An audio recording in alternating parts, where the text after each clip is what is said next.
Hello everyone, it's Mark Goodacre here. Welcome to the NT Pod, the podcast all about the New Testament and Christian origins. It's episode 69, and today we're going to be asking, what is the Criterion of Dissimilarity?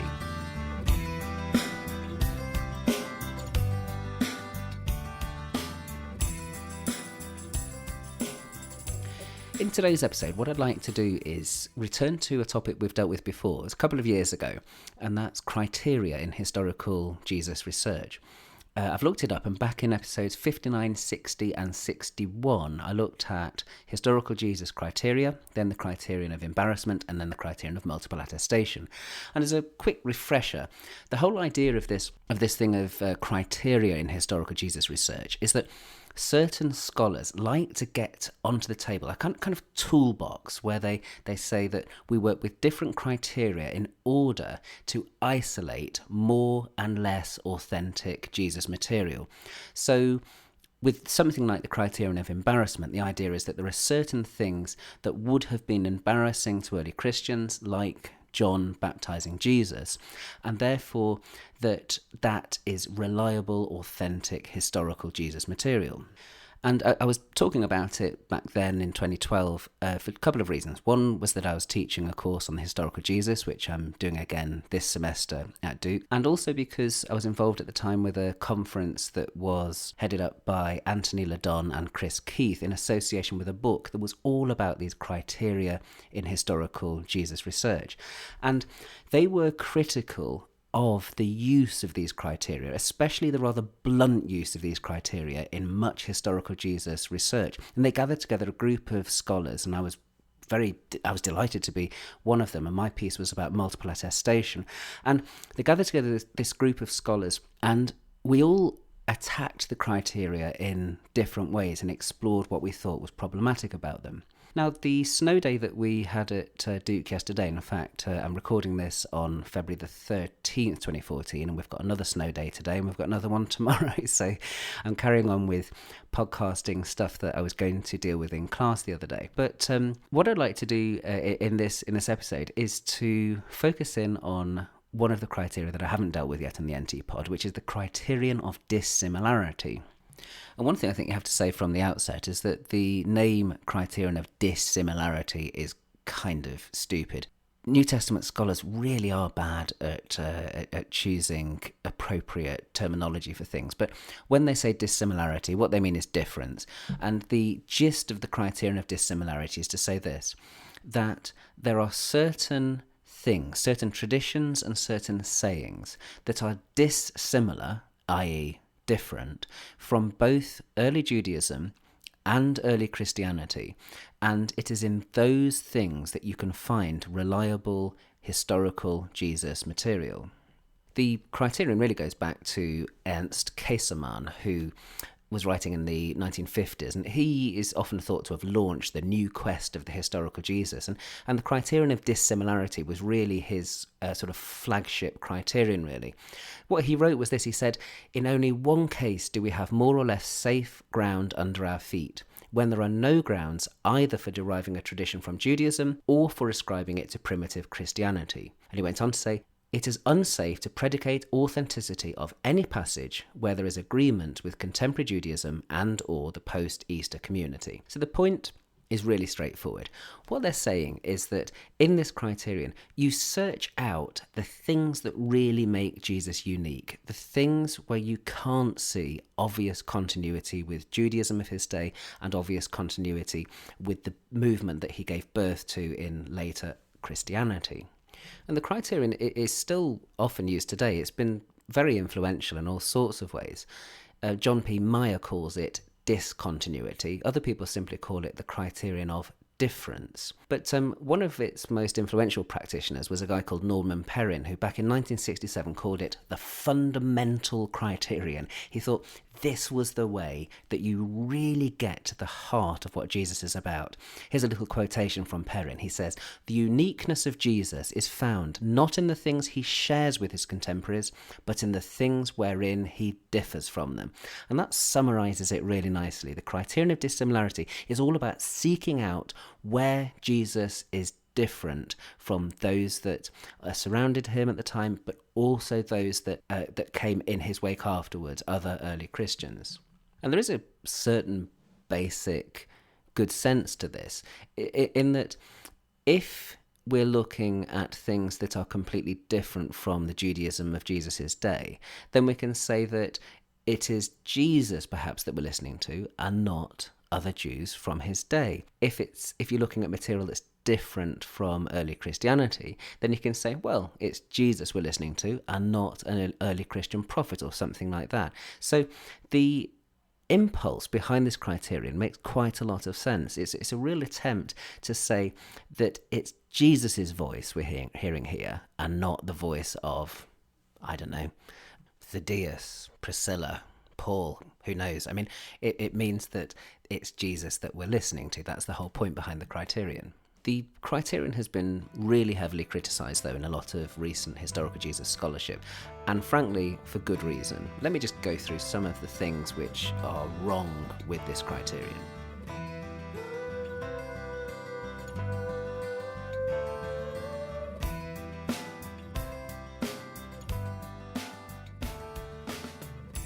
The most obvious one is that inevitably it separates Jesus from both early Judaism and early Christianity. And that's a real problem when Jesus is so clearly a Jew functioning in a society amongst other Jews. And one thing that really seems to be the case about Jesus's ministry is that he's primarily associating with other Jews. His contact with Gentiles are few and far between. In fact, on the rare occasions he does meet a Gentile in the Gospels, they make such a big deal about it that it's rather suspicious. So to disconnect Jesus from Judaism is really problematic, and it kind of flies in the face of books like Jesus the Jew by Gaze of Ermesh and Ed Sanders's Jesus and Judaism, this kind of thing. So it's a real problem to separate Jesus from Judaism in this way. And it's also the case that surely Jesus in some ways must have influenced the movement that was created in his name. And that kind of separation also from early Christianity is definitely going to be a bit of a problem. I think in relation to the latter point as well, it does tend to ignore the interaction that there must have been between the historical Jesus and the earliest traditions about him. It's not the case that there is a radical discontinuity between the historical Jesus and traditions about him. Yes, there are differences, and yes, there's obviously that post-Easter influence that affects the traditional material. But it really isn't the case that there's a complete and radical and total discontinuity between the historical figure and the traditions about him.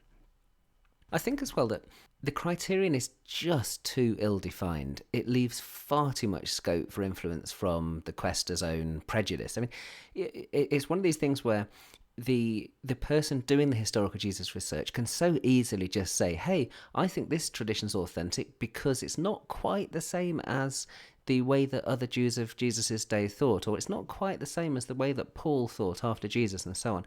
So it's very kind of muddy and vague and not quite certain. Similarly, when you look at Kaiserman's application of this criterion, when you look at his article on the historical Jesus written in the 1950s, it's remarkable to see just how Lutheran and German his Jesus looks. By using this criterion, he really kind of ends up with a Jesus who is standing up on the mount, delivering the sermon, and simply saying, I, ego, and not Moses. So what Kaiserman thought the Sermon on the Mount was all about, and in this he saw lots of sort of authentic Jesus material. He thought that it was about Jesus being contrasted with Moses. So you have Moses and the law, and Jesus standing out against the law. And if you end up with a Jesus that is so obviously congenial to your own particular viewpoints, and Kaiserman is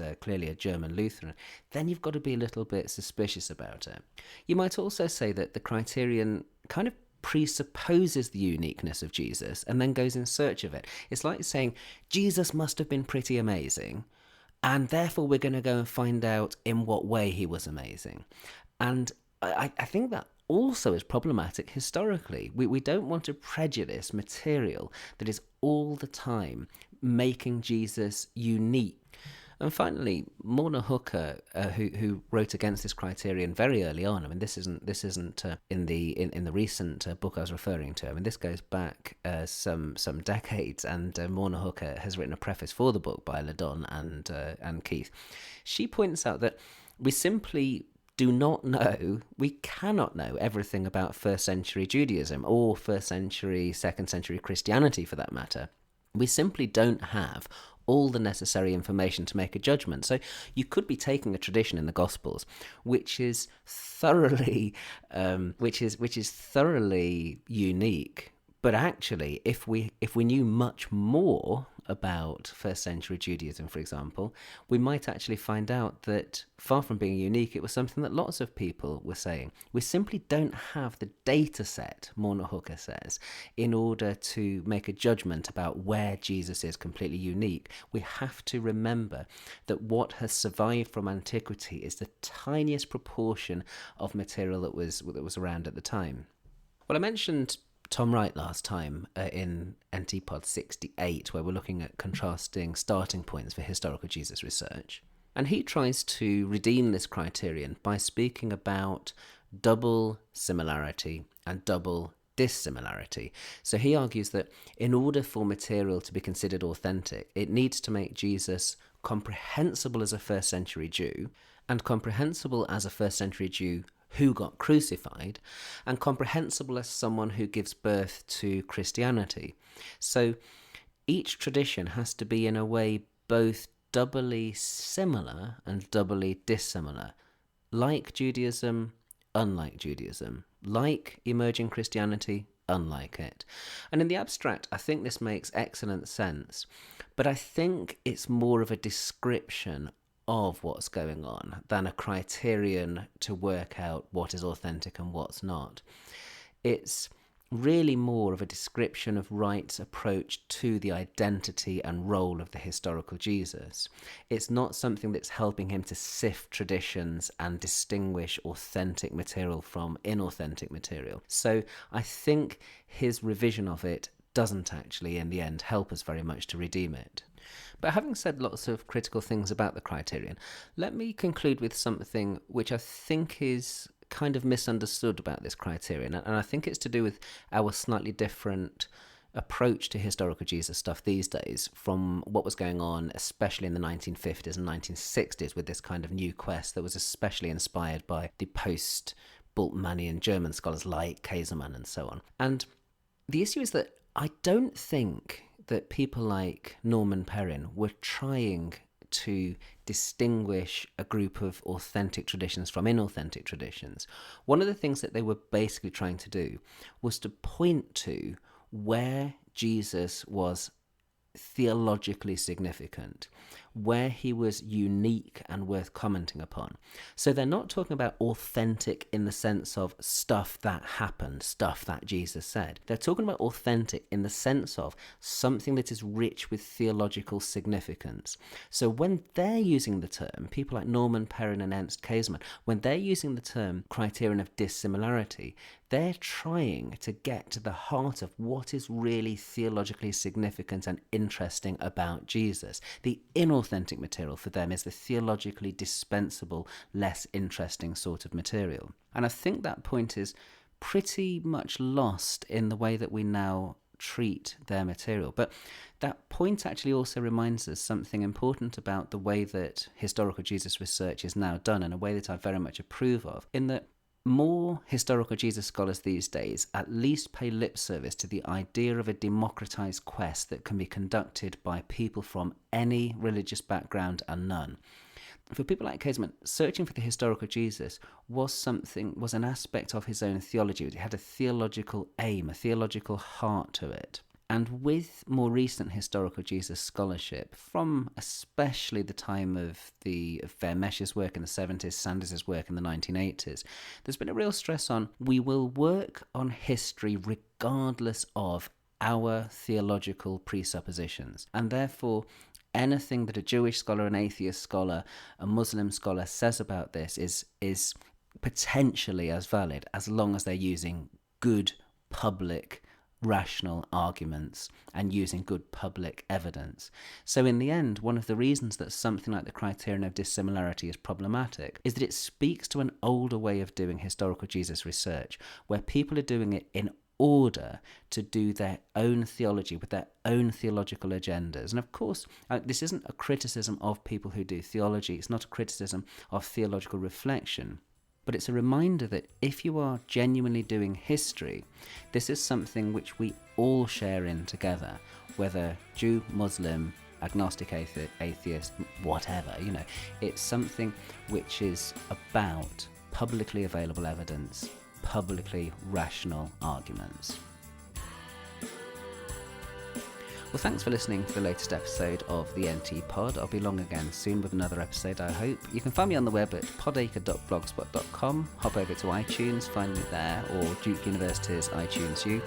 I'm on Facebook, NT Pod, Twitter, NT Pod as well, or you can just find my homepage at markgoodacre.org. Thanks again for listening. Look forward to your company again soon. Bye-bye. Oh, one more thing. Hello to my Historical Jesus class. Thanks for listening in, and well done for making it to the end of this podcast. I'm sorry it's not as much fun as being in class together where we can all see each other, but I'm afraid the snow made it so.